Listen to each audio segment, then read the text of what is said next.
Okay, here we go. Begin? Yep. Hello everyone, I'm Drunvalo Melchizedek and welcome to One Lotus Studios here in Sedona, Arizona. And this is the question and answers part of our program.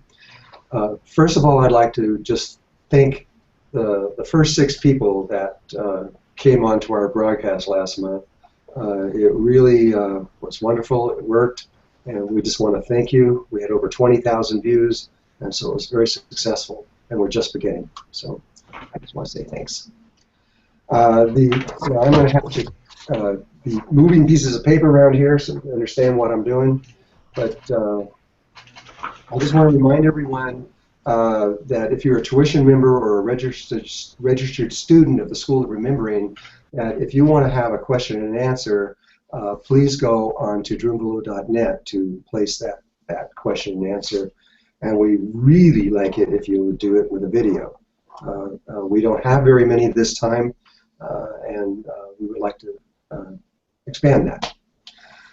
So, okay, we're going to go to the first question, and that is from Jill from New York State. And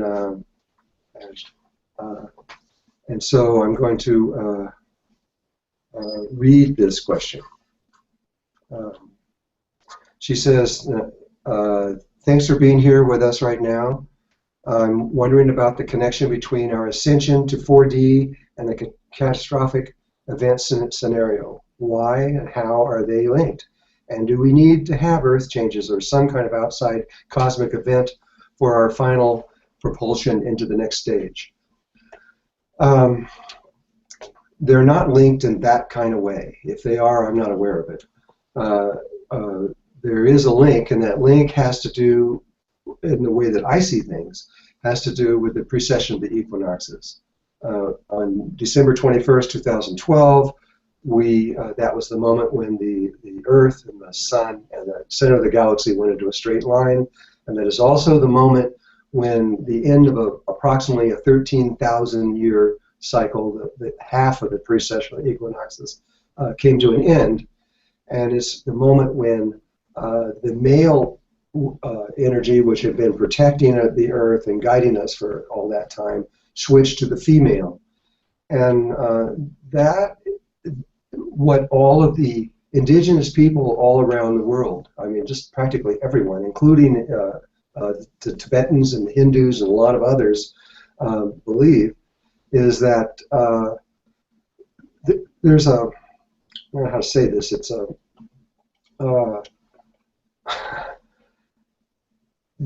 that old cycle has to be completed. It must be completed. And so it is about the completion of that cycle. And so what the Mayans say is that that old cycle, everything that the males have done for the last 12,000 something years, is to come to an end prior to the female beginning her part of the cycle.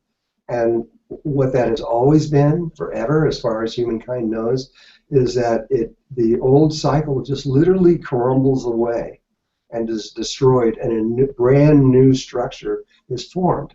And so that's all that it's about. It isn't about us making the ascension. It's about completing that old cycle. And so I understand many of us want to just say, well, let's just make it better and make it go away, and let's not have any violence involved in all of this. But it has always been this way. This is not up to us. This is up to the cosmic forces and Mother Earth and Father Sun. And they are saying no, that this old cycle will crumble away. And so we're going to watch this happen. We're actually watching it happen now. The whole world is, if you just look around you, is on the verge of collapse. And we've never seen it like this before. But if the Mayans and everyone else are correct, that's going to continue. Don't worry about it. Don't even be concerned with it. Be concerned about your life and your breath, your meditation, and your movement into the light. Don't be concerned about the darkness and what is going on those levels. That's my opinion on what to do at this time. Okay, our next question is from Amber Rose. Oh, no, sorry. That one has been changed. Amber's in. Huh? Amber's ready. She is ready. Okay. Please, Amber, come forth. Hello, Drunvalo. Blessings and love. It's such an honor. Thanks for having me. And thanks for being who you are.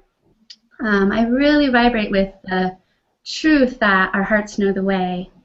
And I appreciate you reminding us to keep our focus in our sacred heart space and stay out of fear as we're moving into this higher consciousness. It's important. It's very Yeah, it seems that it's becoming more common knowledge that our thoughts are what's creating our reality, and you spoke about this being kind of like a hologram that's being projected out from our perspective. And so I'm just a little confused on how that plays into our experiences. You were kind of just talking about it, our experiences as a planet and in these prophecies and earth changes. Does our perception play a role in how these will come to be and how they will affect us personally? Yes. And just also with like the little children, are they able to kind of move along with us into the fourth dimension even though they're maybe not able to comprehend what's going on? Well, let me talk about the children for just a second. Okay. Nobody has to worry about the children. Okay. I kind of have that feeling. They don't need any help. They just came from there. They know exactly what to do. And if anybody needs help, the adults do. And we have to look at them. So follow her. Anybody under puberty and is not an adult yet, do not worry about them. They'll be absolutely fine. And you don't have to worry about any life form on Earth. No animals, bugs, birds, flies, or anything else. You don't have to worry about anything, only adult humans. We're the only ones that are having problems through this transition. And so I really want all the mothers and fathers out there that love their children, I just want you to know, please don't be worried. They will make it through this easy, without any problems. We don't have to be concerned about ourselves.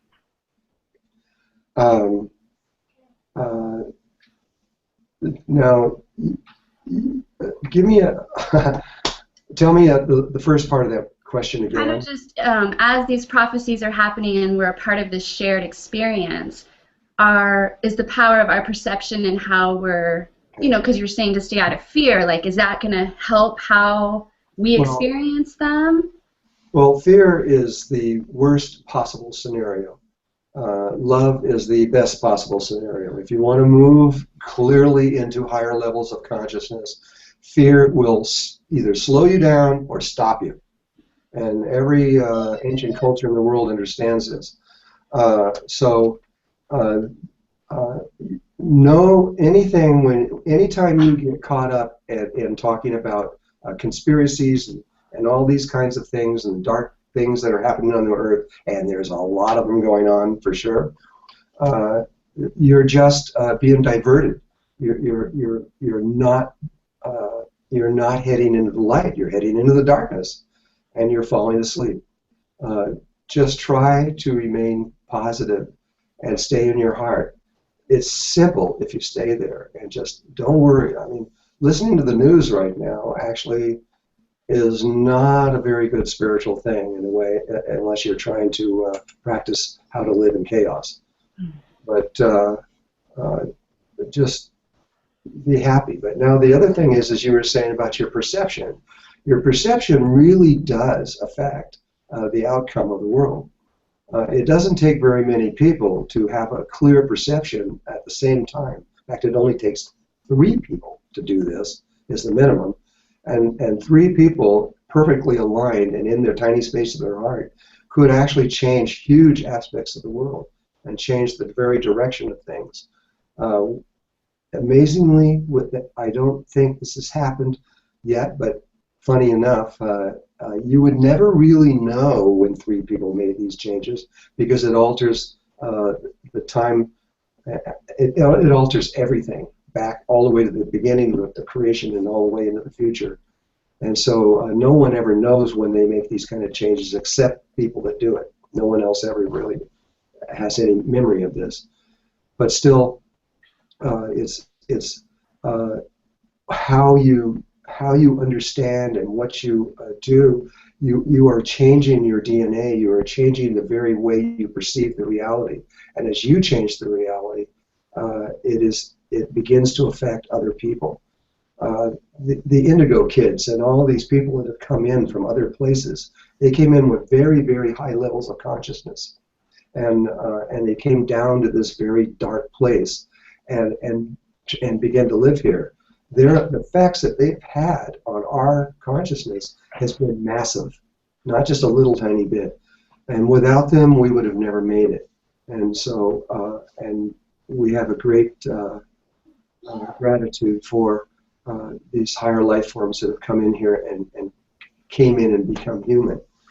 And this is a really important part of all of this. This is a huge subject. It would take, to really get into it and to go into all the levels of it would probably take an hour or more. I can't go into it more than that, which I know is kind of superficial, but perhaps you could keep asking questions. Well, yeah, no, I appreciate that. Was a very good answer, and I'm thankful that us choosing love is really, I knew it was going out, but it's just nice to be reinforced that as we pray and give love to the world, that we're making a difference. What's your child's name? This is Coral Rose. Coral Rose. Hi, Coral Rose. Hi. Thank you so much. We love you. Okay, thank you. Blessings. Okay, so the next question, I'm going to have to read it, and it's from Julian Winters. And she says, what is the scope of the anticipated Earth ascension? How much of the solar system, galaxy, etc. does it involve? And are there other planets involved? And how far into space does this ascension go? Thank you, she said. That's a good question to grasp the scope of what is occurring here. I mean, I know a lot of people think that this is an Earth thing that is going on, and some people think it's really a solar system thing. But from a Melchizedek point of view, we know a little more because we can see further. And this is something that is going on everywhere. There is no exceptions. It is a third-dimensional event that is occurring throughout the universe. However, it is focused on the Earth, which is kind of interesting in a way to me. I mean, the Earth is just like a grain of sand on a beach out in the middle of all this, and it's like nothing. There's zillions of places like this. And but we actually could describe, if we had about 45 minutes, exactly what we do know and how all of this, how the Earth has ended up to become so important. But the human race, something has happened to them through experiments that have been taking place here, and we are now evolving at a rate that no life form anywhere ever has ever seen before. We are evolving. We can't tell this because we are inside the box and we don't know the kinds of changes that are occurring outside the box. But we're evolving very, very, very fast. And so it would, Thoth a long time ago told me that from outside the box, it's equivalent to, the evolution rate is equivalent to a baby being born and 15 minutes later becoming an adult. That's how fast we are evolving. We think that from the 1800s when we were riding on horses to the 1900s landing on the moon, and now mapping almost every square inch of Mars and Venus, etc., and all these kinds of things, that this is just normal evolution. It is not.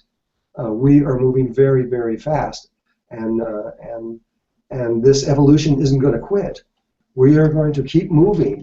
The biggest step, the hardest step that we have to make is the one from the third to the fourth dimension. But once we get into the fourth dimension of the Earth, we will spend about 2 years evolving into a different kind of body than we have now, where we have a much bigger brain so that we can grasp what we need to do at that point, and then we're going to go very fast. We're going to start moving into the 5th, 6th, 7th, 8th, 9th, 10th, all the way up to the 145th dimension at a speed that no life form has ever even imagined possible. And as we move up, we are bringing all life with us, all life at this dimensional level. And so this is truly a huge event, not something small. So I hope that answered your question. Thanks, Julie, for asking the question. Okay, the next one is Rinsta. Rinsta writes, please talk more about why all these changes going on now are so important, since in truth the material picture of life, even our view of the body, is not real.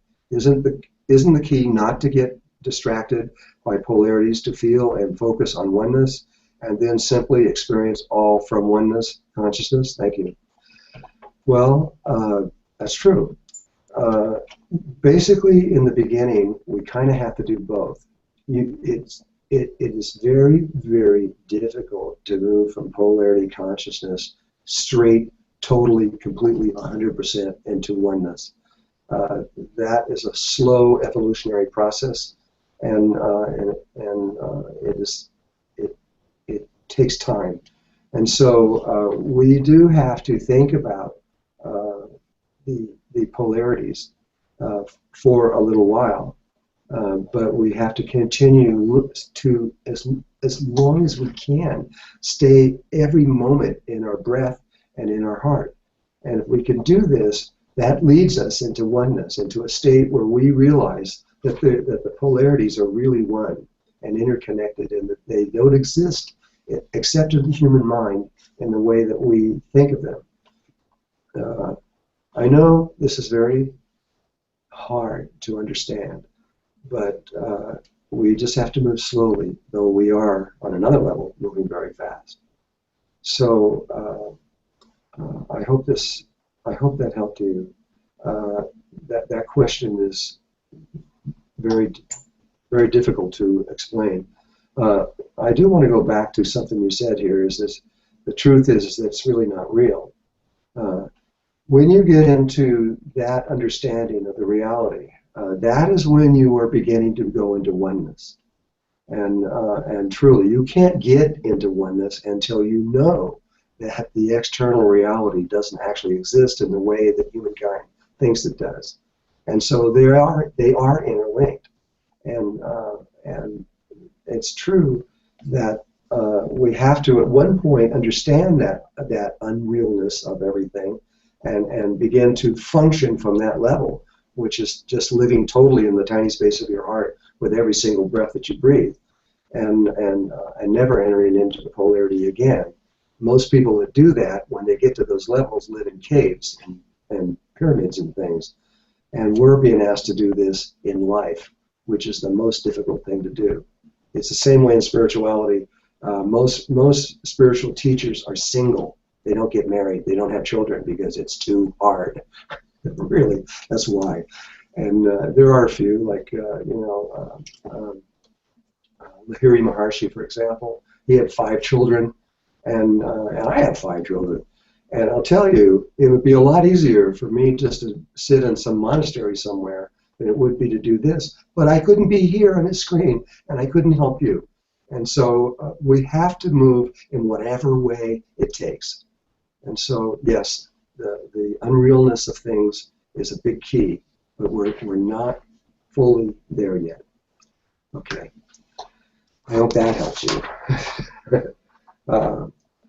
This question is from Tom Cordell. Ah, Tom.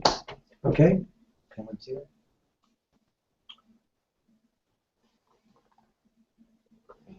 Any minute now. I'm not trying to see it.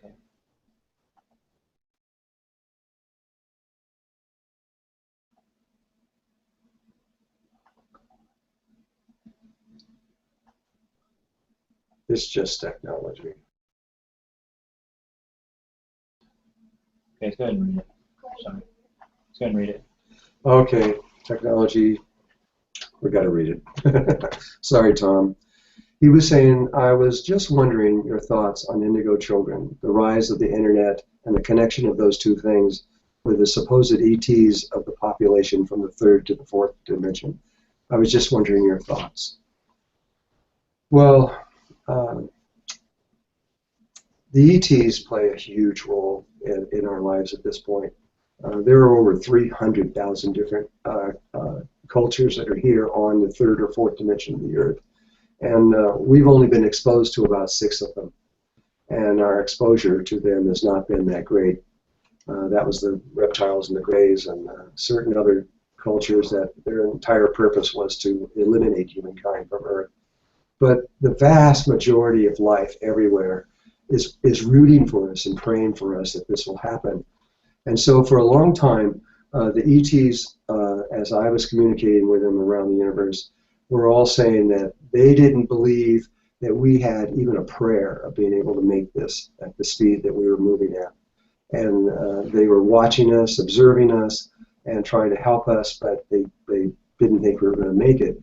And then it was a time in the 80s when it was decided by Galactic Center to begin to bring higher levels of consciousness into the Earth's matrix, so that their higher level of consciousness could combine with ours and raise the whole Earth up into a higher level of consciousness. And that was when the indigo children began to come in from all over the world, all over the universe, actually very specific areas of the universe. And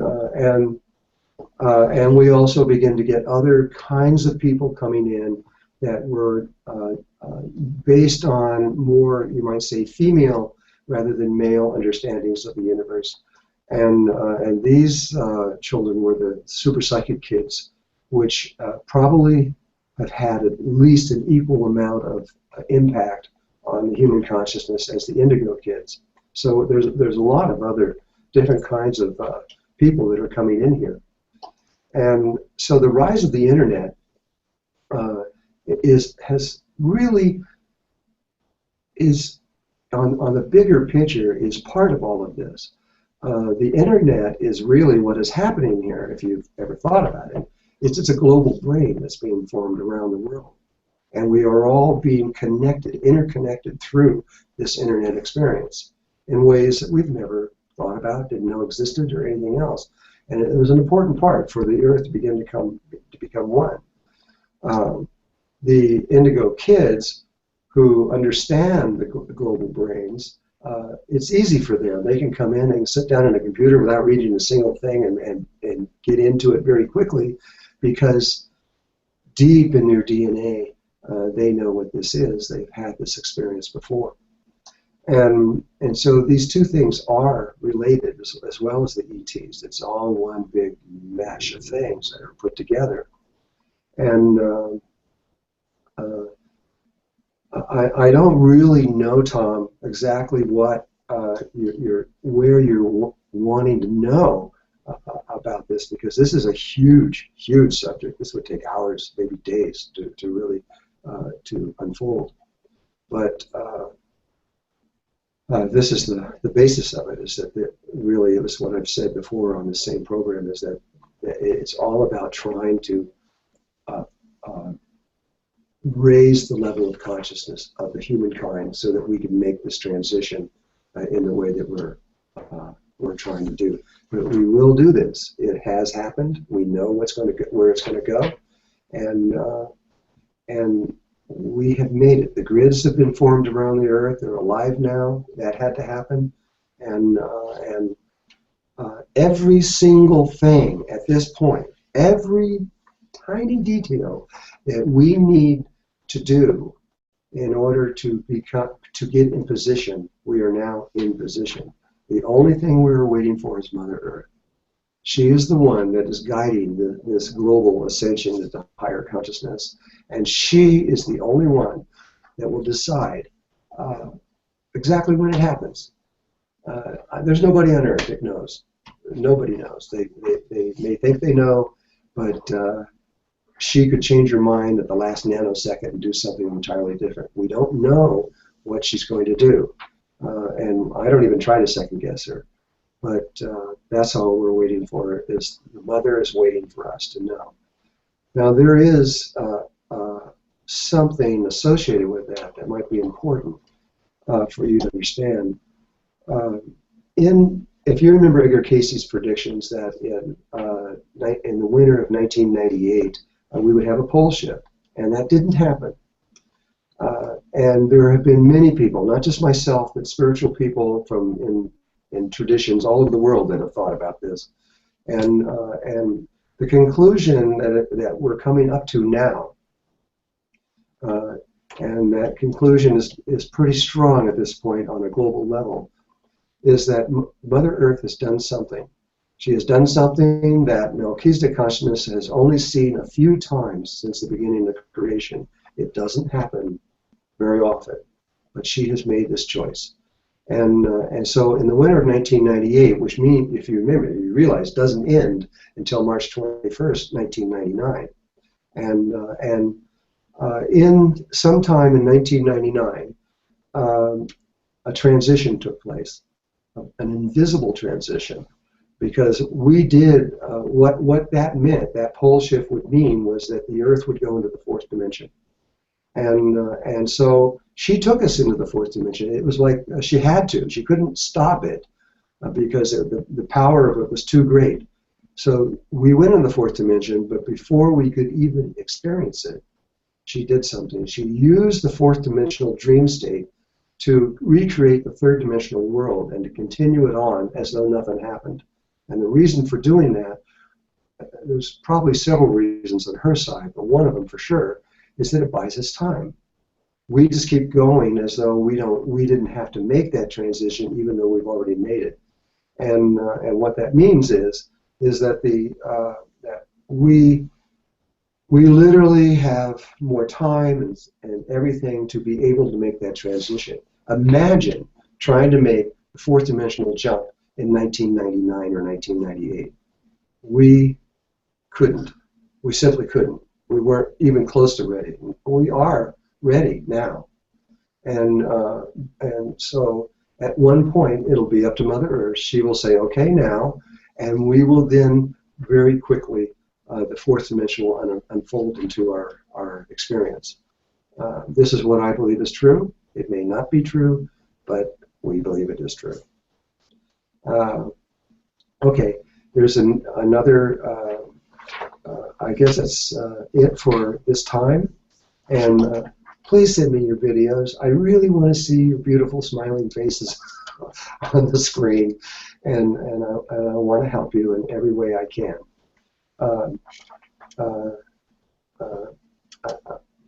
Okay, they're telling me something here. They want me to tell you that next, on December 21st, we're going to give a little special live broadcast. And I don't know how long it'll be, 45 minutes or an hour or something, I don't know. But it's a broadcast to bring you up to date from December 21st, 2012 to December 21st, 2013. What happened over that time? And there were a lot of things that occurred, and very extraordinary events that occurred. And one special extraordinary event that I had mentioned on the last one, and I'm going to talk about that, what happened in Colorado in a couple months ago. This is the turning point. We can now see that ascension has begun. It appears to be true. And when you understand the situation, I think it's going to make your heart smile. So anyway, I'm excited about this. And so I hope to see all of you on the 21st. And until then, I love you and thank you for being here. I really appreciate you being here.